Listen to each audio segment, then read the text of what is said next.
कक्षा 8 ए और बी के सभी बच्चे अपनी हिंदी की सहायक पुस्तक भारत की खोज निकाल लें और आज दिनांक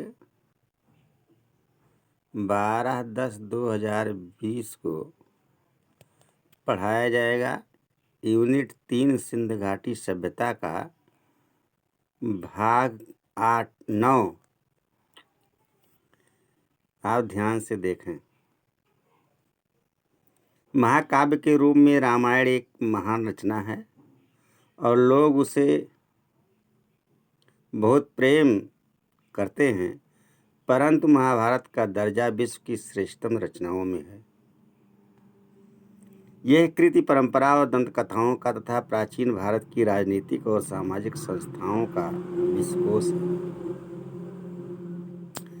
लगभग 10 वर्ष बल्कि उससे भी कुछ समय अधिक से इस विषय के अधिकारी भारतीय विद्वान इसका प्रमाणिक संस्करण प्रकाशित करने की दृष्टि से विभिन्न उपलब्ध पाठों की जांच और मिलान करने में व्यस्त हैं। उन्होंने कुछ अंश प्रकाशित करके जारी भी कर दिए हैं, लेकिन यह कार्य अब भी अधूरा है।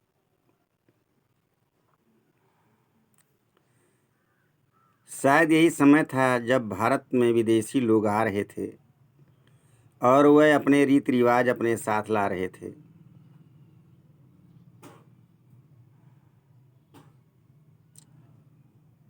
इनमें बहुत से रिवाज आर्यों से मेल नहीं खाते थे, इसलिए विरोधी विचारों और रिवाजों का विचित्र घालमेल दिखाई पड़ता है।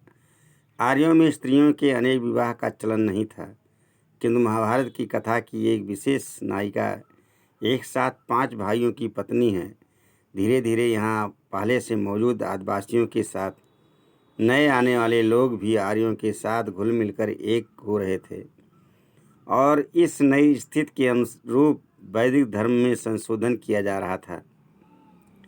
इसने सबको समेट कर चलने वाला यह उदार व्यापक रूप ग्रहण कर लिया था, जैसे आधुनिक हिंदू धर्म निकला। यह इसलिए संभव हो सका क्योंकि बुनियादी नज़रिया यह जान पड़ता है कि शायद कि सत्य पर किसी का अधिकार नहीं हो सकता। उसे देखने और उस तक पहुंचने के बहुत रास्ते हैं, इसलिए सब तरह के अलग अलग यहाँ तक कि विरोधी विश्वासों को भी सहन कर लिया गया। महाभारत में हिंदुस्तान की या जिसे दंत कथाओं के अनुसार जाति के आदि पुरुष भरत के नाम पर भारतवर्ष कहा जाता है, बुनियादी एकता पर बल देने की निश्चित कोशिश की गई। इसका एक और पहले का नाम था आर्यावर्त, यानी आर्यों का देश, किंतु यह नाम मध्य भारत में विंध्य पर्वत तक फैले उत्तर भारत के इलाके तक सीमित था। रामायण की कथा दक्षिण में आर्यों के विस्तार की कहानी है। यह विराट गृह युद्ध जो बाद में हुआ और जिसका वर्णन महाभारत में किया गया है, उसके बारे में मोटे तौर में अंदाज लगाया गया है कि यह ईसा पूर्व 14वीं शताब्दी के आसपास हुआ होगा। ये लड़ाई भारत या संभवतः उत्तरी भारत पर एकाधिकार स्थापित करने के लिए लड़ी गई थी। इसी लड़ाई से एक अखंड भारत की अवधारणा की शुरुआत हुई।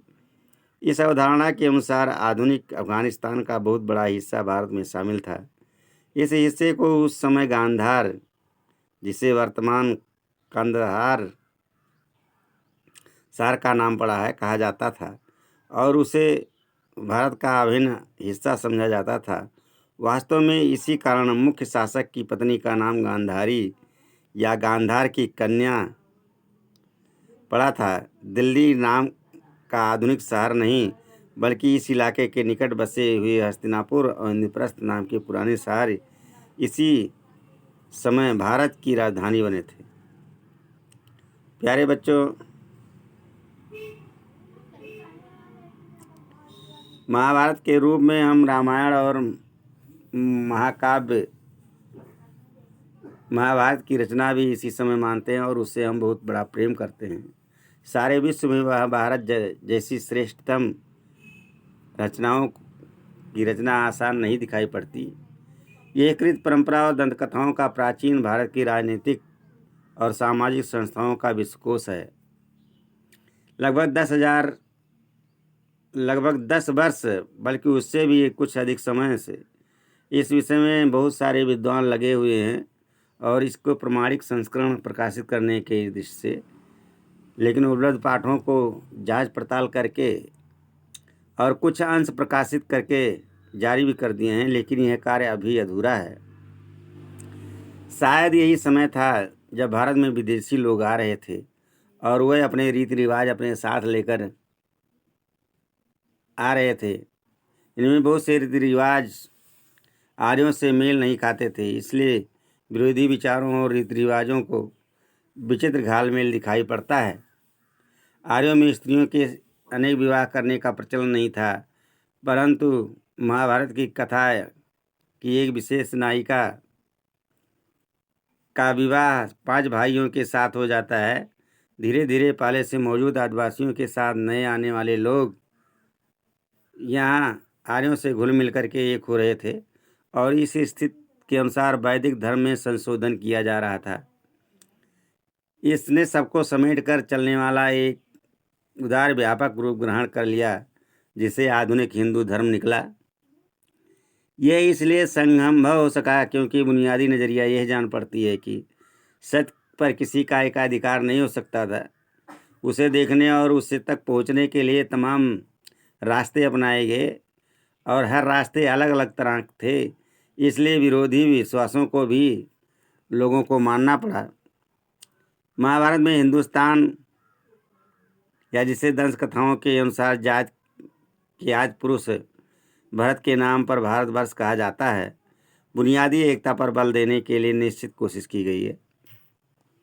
इसका एक और पहले का नाम था आर्यावर्त, यानी आर्यों का देश, किंतु यह नाम मध्य भारत में विंध्य पर्वत तक फैले उत्तर भारत के इलाके तक ही सीमित था।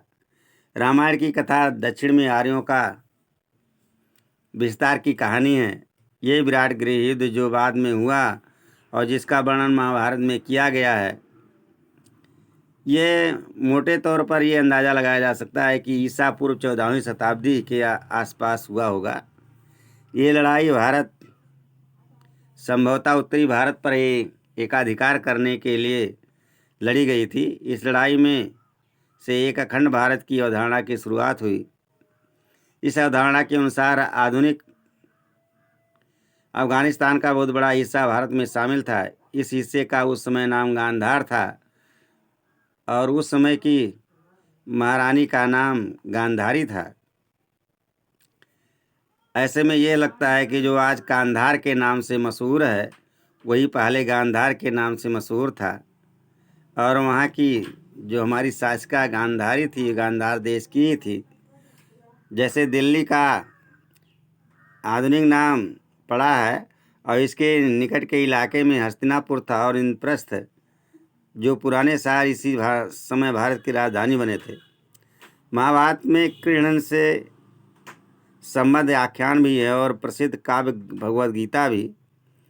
गीता के दर्शन के अलावा इस ग्रंथ में शासन कला और सामान्य रूप से जीवन के नैतिक और आचार संबंधी सिद्धांतों पर जोर दिया गया है। धर्म की इस बुनियाद के बिना ना सच्चा सुख मिल सकता है और ना समाज में एकता रह सकती है।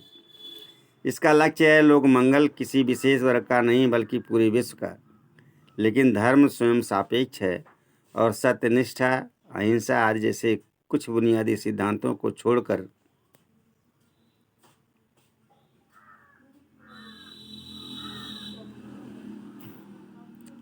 खुद समय और मौजूदा परिस्थितियों पर निर्भर करता है। ये सिद्धांत टिकाऊ हैं और अपरिवर्तनशील भी, परंतु इसके अलावा धर्म जो कर्तव्यों और जिम्मेदारियों का सम्मिश्रण है, समय के साथ बदलता है।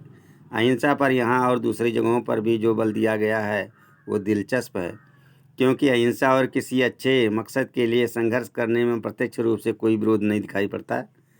पूरे महाकाव्य का केंद्र एक विराट युद्ध जाहिर है। इस प्रसंग में अहिंसा की अवधारणा की ज़्यादातर मकसद से था, यानी हिंसा की मानसिकता के अभाव से, आत्मानुशासन से, क्रोध और घृणा की भावना पर नियंत्रण से था। महाभारत एक ऐसा समृद्ध भंडार है जिसमें अनेक अनमोल चीज़ें ढूंढी जा सकती हैं। यहाँ विविधतापूर्ण, भरपूर और खदबदाती जिंदगी से सराबोर है। ये केवल नैतिक शिक्षा की पुस्तक नहीं है। महाभारत से मिलने वाली शिक्षा को एक वाक्य में इस रूप में सूत्रबद्ध किया गया है: दूसरों के साथ ऐसा आचरण नहीं करो जो तुम्हें खुद अपने लिए स्वीकार ना हो। इसमें लोग मंगल पर जो बल दिया गया है वह ध्यान देने योग्य है। महाभारत में कहा गया है, जो बात लोक हित में नहीं है या जिसे करते हुए तुम्हें शर्म आए उसे कभी नहीं करना चाहिए। फिर कहा गया है, सच्चाई, आत्मसंयम, तपस्या, उदारता, अहिंसा, धर्म का निरंतर पालन सफलता के साधन है। जाति और कुल नहीं, धर्म, जीवन और अमरता से बड़ा है। सच्चे आनंद के लिए दुख भोगना आवश्यक है। धन के पीछे दौड़ने वाले पर व्यंग किया गया है। रेशम का कीड़ा अपने धन के बोझ से ही मरता है। और अंत में एक जीवित और विकासशील जनता के लिए आदेश है, असंतोष प्रगति का प्रेरक है। प्यारे बच्चों, महाभारत में कृष्ण के साथ आख्यान भी जुड़े हुए हैं जो उन्होंने गीता के रूप में लोगों को संदेश दिया है। और उस संदेश में ये दिया गया है कि उस सिद्धांत पर चल करके हम अपने जीवन को आगे विकसित कर सकते हैं। और सबसे ज़्यादा जोर अहिंसा पर दिया गया है और सत्य पर दिया गया है कि सत्य और अहिंसा के मार्ग पर चलते हुए हम अपने जीवन में आगे बढ़ सकते हैं, प्रगति कर सकते हैं और अपना पूरा जीवन विकासशील बनाने के लिए हम प्रेरित भी होंगे। असंतोष प्रगति का प्रेरक है, इस प्रकार की भावना भी हमारे अंदर होनी चाहिए।